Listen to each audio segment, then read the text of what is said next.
Hola y bienvenidos. Esto es parte del programa de preparación para el PMP con Ricardo Junco. Hoy vamos a meternos de lleno en una tarea fundamental del dominio de procesos, la tarea 2.6, que es nada más y nada menos que planificar y gestionar el cronograma.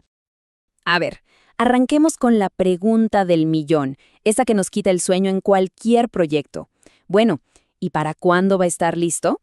Miren, el examen PMP justamente pone a prueba nuestra capacidad para responder a esto, pero ojo, no con una bola de cristal, sino con métodos y herramientas bien concretas tanto para el mundo predictivo como para el ágil. Para el examen PMP es clave, pero clave de verdad, entender dos filosofías principales. Por un lado, el enfoque predictivo. Imaginen que es como tener un mapa de ruta súper detallado antes de empezar el viaje. Todo está planeado al milímetro. Y por otro lado, tenemos el enfoque ágil, que es más como llevar una brújula. No nos dice el camino exacto, pero nos da una dirección clara y nos permite adaptarnos al terreno conforme avanzamos. Dos maneras muy distintas de ver las cosas. Bien, para dominar la gestión del cronograma, vamos a seguir un pequeño viaje en 5 pasos. Primero, definimos el trabajo. Luego, vemos cómo estimarlo y ordenarlo. Después, cómo visualizar si vamos bien.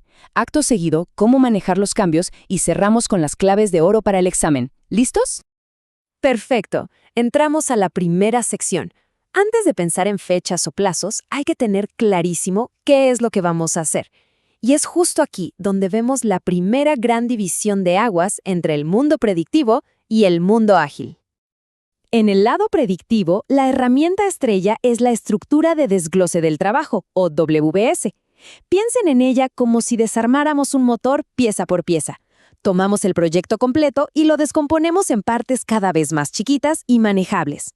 Ahora, en el universo ágil, nuestra fuente de verdad es el Product Backlog. Esto es más como la lista de deseos del proyecto, ¿no? Es una lista viva, dinámica, que se prioriza constantemente y que contiene todo lo que el proyecto podría llegar a ser. Muy bien, ya tenemos el qué. Ahora viene el cómo y en qué orden. Aquí es donde cada enfoque saca su propia caja de herramientas para empezar a construir esa línea de tiempo. En los proyectos predictivos, el rey indiscutido es el método de la ruta crítica. Y aquí hay una pequeña paradoja. La ruta crítica es la cadena de tareas más larga de todo el proyecto, pero es la que nos dice cuál es el tiempo más corto en el que podemos terminarlo. El punto clave aquí es este. Si una tarea de esta ruta se atrasa un solo día, todo el proyecto se atrasa un día. Así de importante es. Pero a ver, ¿qué pasa con las tareas que no están en esa ruta crítica? Esas son las afortunadas. Tienen lo que llamamos holgura o float. La holgura es, básicamente, el colchoncito de tiempo que tiene una tarea. Es cuánto se puede retrasar sin que le pegue a la fecha final del proyecto. Es nuestro margen de maniobra para lidiar con imprevistos. El mundo ágil, como ya se imaginarán, mide las cosas de otra manera. En vez de horas o días, se usan los puntos de historia, los story points. No miden tiempo, miden el esfuerzo relativo. Y para proyectar hacia el futuro, se apoyan en la velocidad. ¿Y qué es la velocidad? Pues es muy simple, es la cantidad de trabajo, en puntos, que el equipo ya demostró que puede hacer en un sprint. Y miren qué interesante esto. La velocidad se convierte en una herramienta de predicción súper poderosa. Si un equipo hizo 20, luego 24 y después 22 puntos en los últimos sprints, pues podemos promediar y decir con bastante confianza que su capacidad para el próximo sprint va a andar por los 22 puntos. ¿Se dan cuenta? Se basa en datos reales, en evidencia, no en pura especulación. Ok, el proyecto ya arrancó. Ahora es importantísimo poder ver cómo vamos. No es suficiente con tener un plan, hay que ver si lo estamos cumpliendo. Y para eso, ambas metodologías tienen sus herramientas visuales favoritas. Aquí la diferencia se ve clarísima. A la izquierda, el clásico diagrama de Gantt, un pilar del mundo predictivo. Nos muestra cómo van las tareas contra una línea base que ya habíamos fijado. A la derecha, el gráfico burn down, típico de ágil. Este no se enfoca en lo que ya se hizo, sino en el trabajo que queda por hacer. Es como una carrera contra el tiempo para llevar esa línea a cero. Y ahora, un tema que siempre aparece, el cambio. Dicen que ningún plan sobrevive el primer contacto con la realidad, ¿verdad? Bueno, el examen PMP quiere saber exactamente cómo respondemos a lo inesperado, dependiendo de la metodología que estemos usando. En el mundo predictivo, cuando las cosas se complican y nos atrasamos, hay técnicas formales para comprimir el cronograma. Las dos más famosas son crashing, que básicamente es meter más recursos, más gente, más máquinas para ir más rápido, y fast tracking, que es hacer en paralelo tareas que en el plan original iban una después de la otra. Ojo, ambas nos ayudan a acortar el tiempo, pero una aumenta el costo y la otra el riesgo.